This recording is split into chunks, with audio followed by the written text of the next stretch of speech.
Director साहब ये film के हमारे 12 के सूरे बकरा सूरह नंबर 2 की आयत नंबर 223 तिलावत करवाने लगा है। तर्जुमा अल बकरा आयत नंबर 223 में अल्लाह फरमाता है, तुम्हारी औरतें तुम्हारी खेती है, आओ और जिस तरह भी चाहो अपनी मर्जी से इन पर खेती करो। रियलिटी है तभी तो कुछ बना है। और क्या हमारे 12 नहीं हो रहे? क्या सैकड़ों लोगों के इंटरव्यू पढ़े, वो कहते हैं कि हाँ जी 12 बच्चे पैदा करेंगे, 20 बच्चे पैदा करेंगे, उससे क्या है, खिलाने वाला तो ऊपर वाला। उन्हें क्या पता कि हमारे टैक्स के पैसे से उनको राशन जा रहा है, हमारे टैक्स के पैसे से उनको पीने का पानी जा रहा है, हमारे टैक्स के पैसे उनके ऊपर लग रहा है पढ़ाई से लेकर। वो एक फिल्म आ रही है जिसका नाम है हम दो हमारे 12। अब ये मुसलमानों के बच्चों से भी डरने लगे हैं। मज़े की बात ये है कि ये जो फिल्म का प्रचार करने वाले लोग हैं और ये जो फिल्म को का ट्रेलर और उसका जो है बैनर देख करके जो सोशल मीडिया पर बड़ा हू हल्ला कर रहे हैं और बड़ी बगलें बजा रहे हैं, मेरे भाई ये वो लोग हैं ना कि जो खुद अपने बाप की 5वीं छठी औलाद। हम 100 करोड़ कहते कहते 140 करोड़ पे आ गए। आपके संसाधन कहाँ से आएंगे? अरब से आएंगे। और ये जो राना और अयूब जहाँ से फ्रॉड कर रही थी, जहाँ से चंदा लेकर के आ रही थी, क्या उस कंट्री से ये हमारे 12 को लेकर के मुस्लिम कम्युनिटी के बहुत सारे लोग जो है वो बॉम्बे हाई कोर्ट पहुंच गए और कहने लगे कि भाई ये मूवी को बिल्कुल भी रिलीज करने नहीं दिया जाएगा, क्योंकि इसमें मुस्लिम कम्युनिटी के सेंटिमेंट को हर्ट किया गया। अरे आप महिला हैं, आप महिला का दर्द समझो कि कैसे वो महिलाएं 16 साल की बच्ची है, 30 साल की बच्ची है, 4 बच्चे, एक बच्चा गोद में, एक बच्चा पेट में, एक बच्चा साथ चल रहा है, एक बच्चा अब्बू के है गोद में। बच्चियों की शादी किया करते थे, छोटी छोटी बच्चियों की, उसको चाइल्ड मैरिज को भी खत्म करने में हिंदुओं ने रिफॉर्मेशन को एक्सेप्ट किया। लेकिन मुस्लिम्स आज भी स्टक हैं अपनी उसी बात पे कि बच्चे तो अल्लाह की देन है। 12 बच्चे की तरफ से अगर कोई 2 बच्चे समझाना चाह रहा है आपको और माध्यम अगर फिल्म है तो उसका स्वागत करना चाहिए। दोस्तों, एसपी न्यूज़ 91 में आपका स्वागत है। दोस्तों जैसे कि आपने क्लिप में देखा, एक मूवी जो कि जिसका ट्रेलर जो है रिलीज़ हुआ है और जो कि शायद अगले साल तक आ जाएगी, उस पर एक बहुत ही ज़्यादा बवाल जो है काटा जा रहा है देश के अंदर भी और साथ साथ पाकिस्तान के अंदर भी। मैं आपको बता दूं कि एक मूवी है जिसका नाम है हम दो और हमारे 12। इस पर मुस्लिम जो कम्युनिटी है वो बहुत ही ज़्यादा स्ट्रिक्ट दिखाई दे रही है, जिसका जगह जगह विरोध हो रहा है। बॉम्बे कोर्ट के अंदर भी मतलब इन्होंने केस डाल दिया है कि इस मूवी को रिलीज़ नहीं होने देंगे। अब सबसे पहली बात तो यह है कि अगर इनका इस मूवी से ताल्लुक़ नहीं है तो फिर इन्हें फ़र्क क्यों पड़ रहा है। और दूसरी बात यह है, अगर किसी मूवी के ज़रिए ही हमें हम दो हमारे 12 से हम दो हमारे 2 हो सकते हैं, एक मूवी है जो कि हमें इस चीज़ के लिए प्रेरित कर सकती है, तो ऐसी मूवी को रिलीज़ होने में दिक्कत क्या है? अब इनका कहना तो है अल्लाह की देन है, ये है वो है। आपने इसके जो है अभी पीछे टीज़र देखा होगा क्लिप के अंदर, आगे फुल टीज़र आपको देखने को मिलेगा। लेकिन आपकी क्या राय है इस मूवी पर? क्या ये रिलीज़ होनी चाहिए? और जैसे ये कम्युनिटी अलग अलग तरीके से इस पर बवाल काट रही हैं, पाकिस्तान में अलग बवाल चल रहा है, तो इसका भी कोई सॉल्यूशन अगर आपके पास है तो कमेंट बॉक्स में ज़रूर बताएं। तो आइए दोस्तों वीडियो को स्टार्ट करते हैं। और जो टैक्स 1 रुपया नहीं दे रहा, जो सिर्फ बच्चे पैदा किए जा रहे हैं, वो बैठ के खा रहे हैं। इसीलिए मैं जनसंख्या नियंत्रण कानून के पक्ष में हूं। 2 बच्चे से जिनके भी ज्यादा बच्चे हैं उनको कोई भी सब्सिडी नहीं मिलनी चाहिए, उनको कोई सरकारी नौकरी नहीं मिलनी चाहिए, वो किसी MP MLA पार्षद इनके इलेक्शन में खड़े नहीं हो सकते जिनके भी 2 से ज्यादा बच्चे।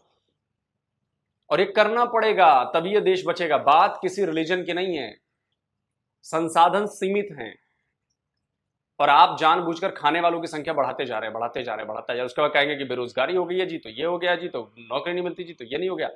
और बाकी डेमोग्राफिक चेंजेस जो हो रहे हैं वोट डाल के, और फिर गजवाए हिंद फतह, ये भी तो सब चल रहा है ना अंदर ही अंदर PFI। इसलिए खराब लग रहा है क्योंकि सच्चाई बाहर आ रही है। तो चलिए देखते हैं कि इस पर हारिस सुल्तान क्या कह रहे हैं। एक बॉलीवुड की मूवी है बड़ी, जिसको प्रोपेगेंडा मूवी बोला जा रहा था, हमारे 12 उसका नाम है मेरा ख्याल। उसका ट्रेलर मैंने चलाया था, वो वीडियो बनाई थी कुछ दिन पहले, उस पे थोड़ा सा मैंने उस पर अपना रिव्यू दिया था। ऑब्वियसली जो ट्रेलर था उसी के ऊपर बात की थी कि कोई ऐसी कोई खास बात नहीं है। ये वही बात की जा रही है जो हजारों मौलवी खुल के इस तरह की बातें करते हैं, और जिसकी सबसे बड़ी जो विक्टिम्स हैं वो मुसलमान औरतें हैं।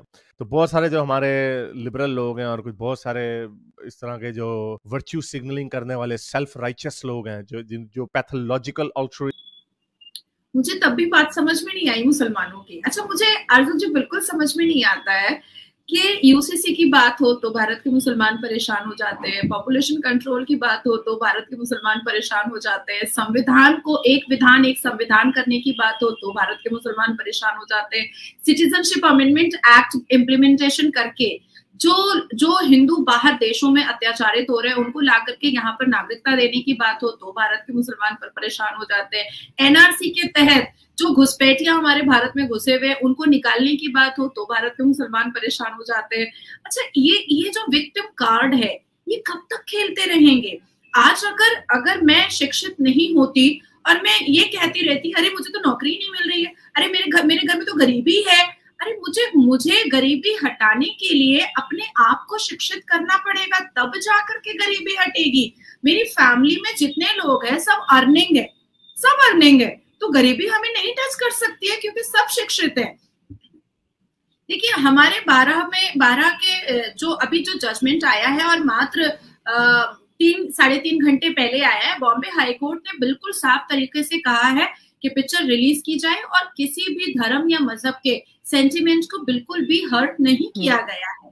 अच्छा, ये जितनी भी चीजें होती हैं इसमें कभी भी हिंदू सामने नहीं आते। आप पुरानी मूवीज को उठा करके देखिएगा, मदर इंडिया मूवी को उठा करके अर्जुन जी देखिए, आप जरूर देखिए उस मूवी को। उसमें देखिएगा एक पंडित जी पूजा करके बाहर निकल रहे हैं और पूजा की थाली उनके हाथ में है और वो नरगिस जी का बलात्कार करने वाले हैं। आप देखिएगा कि हमारे हिंदी मूवीज जो बॉलीवुड की होती थी उसमें अमरीश पुरी हमेशा एक बहुत बड़े क्रिमिनल माफिया बनते थे और वो कट्टर हिंदू हुआ करते थे, बड़े बड़े तिलक लगाया करते थे।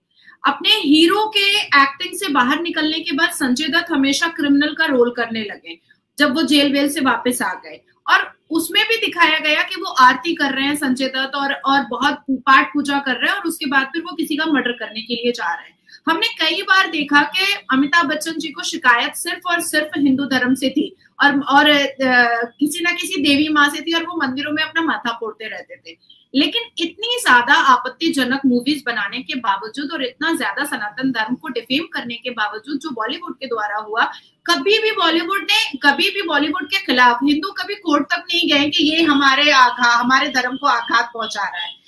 द सेकेंड थिंग इज आर्जो जी कि देखिए, हिंदुओं में सती प्रथा हुआ करता था। उस सती प्रथा को जब सर्वोच्च न्यायपालिका के तहत और पार्लियामेंट के तहत जब उसको इम्प्लीमेंट किया गया और उसको खत्म किया गया, तो उसमें सबसे ज्यादा आवाज हिंदुओं ने ही उठाया था कि सती प्रथा खत्म होनी चाहिए। जैसे जयपुर वगैरह में और राजस्थान वगैरह में हिंदू राजपूत जो होते थे वो बच्चियों की शादी कर दिया करते थे। इवन मुस्लिम मारवाड़ीज भी बच्चियों की शादी किया करते थे, छोटी छोटी बच्चियों की। उसको चाइल्ड मैरिज को भी खत्म करने में हिंदुओं ने रिफॉर्मेशन को एक्सेप्ट किया कि हाँ बिल्कुल होना चाहिए। शिक्षा के लिए रिफॉर्मेशन, हर एक को शिक्षित होने के लिए हिंदुओं ने एक्सेप्ट किया रिफॉर्मेशन को।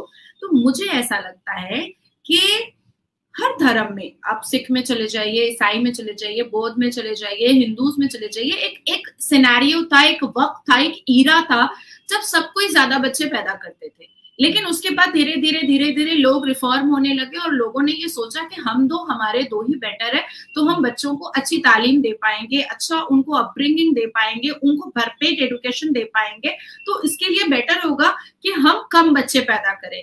लेकिन मुस्लिम्स आज भी स्टक हैं अपनी उसी बात पे कि बच्चे तो अल्लाह की देन है। अरे बच्चे अल्लाह की देन नहीं है, क्यों आप ऐसा कर रहे हो? इसमें आपके हस्बैंड का हाथ है, आपके हस्बैंड का हाथ है। अच्छा, मैं इस बात को बिल्कुल भी इनकार नहीं करूंगी कि एक सिनेरियो था जब हिंदुओं के घरों में भी बहुत बच्चे पैदा होते थे, बहुत होते थे। इवन भगवान राम के जो पिता थे उनके भी बहुत सारे बच्चे थे, लेकिन भगवान राम ने ये निर्णय लिया था कि कम बच्चे पैदा करना ज्यादा सही है। ये मैं मतलब 550 साल से पुरानी बातें मैं बता रही हूँ कि भगवान राम ने भी ये एक मैसेज किया था कि कम बच्चे होने चाहिए। हालांकि देखिए, हमारे कुरान के चैप्टर 6 सूरा अनम वर्सेस 140 में जाइए, उसके बाद फिर चैप्टर 17 सूरा इसरा वर्सेस 31 में जाइए, सूरा अल इसरा 31 में जाइए, जहां पर ये साफ लफ्जों में लिखा हुआ है कि अबॉर्शन नहीं कराना चाहिए। और अल्लाह अगर आपको बच्चे अता फरमा रहा है, बच्चे अगर दे रहा है तो खिलाने वाला भी अल्लाह तबारक ताला होगा। अब सवाल यहाँ पर भी पैदा होता है कि जो मुसलमान झुग्गी झोपड़ी में रहते हैं, जो छोटे छोटे कमरे में रहते हैं, जो नाले के ऊपर घर बना करके रहते हैं, या पाकिस्तान में जो मुसलमानों का पॉपुलेशन है, अगर अल्लाह दे रहा होता तो आज भीख का कटोरा क्यों होता? अगर वाकई में अल्लाह दे रहा होता और आप 50 बच्चे पैदा कर रहे हैं अल्लाह के इस पर कमांड पर, तो फिर आप क्यों दुहाई दे रहे हैं, आप क्यों छाती पीट रहे हैं कि हम तो गरीब हैं? मगर नाजिया, अभी भी बहुत से, अगर मैं पाकिस्तान की बात करूं, बहुत से लोग ऐसे हैं, मतलब मुस्लिम्स पाकिस्तान में, जिनके कम बच्चे हैं, जो 2 या 3 पे जो है वो कहते हैं कि बस हो गया, बेटे हैं या बेटी है, जो भी है, बस 2 या 3 बच्चे काफी हैं। इवन हम लोगों के टाइम पे, मतलब मेरे 2 भाई हैं बड़े, और उनके बाद फिर मैं काफी गैप से थी, तो मेरी मदर जो थी वो डॉक्टर के यहाँ चली गई कि मुझे नहीं चाहिए तीसरा ना बच्चा, बस ठीक है 2 काफी हैं। तो मतलब उस वक्त मैंने होना था, मेरी मदर मुझे ही नहीं लाना।